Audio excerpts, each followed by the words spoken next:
USF. It's a little hard to define what I do musically because I do really whatever I can. In terms of what I play, I play freelance, which means basically I'll play whatever people hire me to play and wherever people hire me and for however long they hire me for.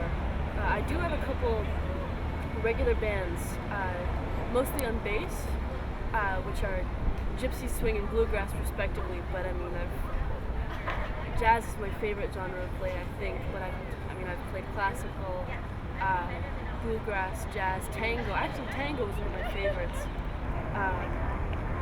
There's a lot of music. I like playing, so it doesn't really matter to me what the genre is as long as it's good. Biggest musical influences? Yes.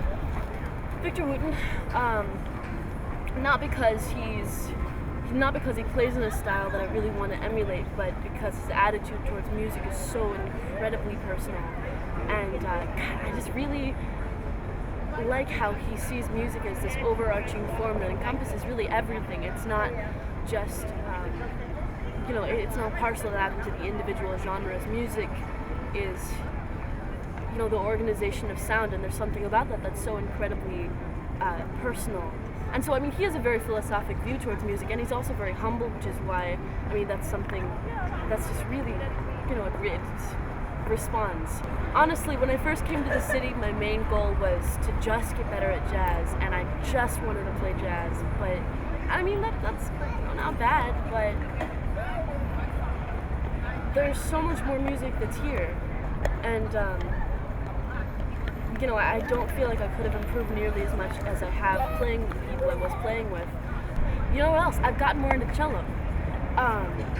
Because, I was all about the bass when I first moved here, and the more I start thinking about, what I want to do with music, I love playing bass and I love getting hired for bass, but, I first started out on cello, and actually the reason why I moved to playing bass is because I wanted to learn jazz. And nobody would hire me on cello, but the more I start working on cello and the more I start realizing, wait, I can groove on this thing, I can solo on this thing, I can do all this crazy stuff with this instrument, the more excited I get about it. And so I think my music's changed in the sense that I'm approaching each instrument the same way. They have very, very different abilities. I can do a lot more things I can do on cello than I can't do on bass, or I can do a lot more on bass than I can't do on cello. But the more I start thinking the same way for each, the more it expands what I can do, and that's really exciting. So what I really like jazz is that it's improvised. Honestly, if it's improvised, I'll call it jazz. That's my definition, and you can say, that's not jazz, but everyone has their own definition. And I came from a classical background. I was classically trained in cello up until a couple years ago, and God, the more I get into improvised music, the better it just feels, because there's so much communication when you're on the bandstand or when you're on the stage. There's communication in classical too, but whereas in classical you're looking at a score and trying to figure out what's going on here, where are we talking and how can we bring that out. When you're improvising, you're just talking.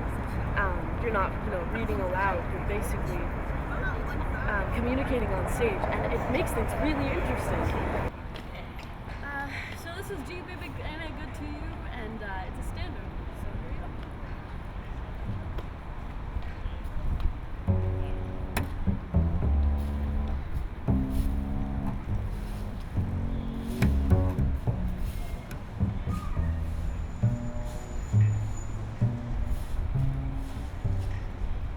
What makes me treat you the way that I do? Gee, baby, ain't I good to you? There's nothing in this world too good for boys, so get in trouble. Gee, baby, ain't I good to you? Bought you a forget for Christmas.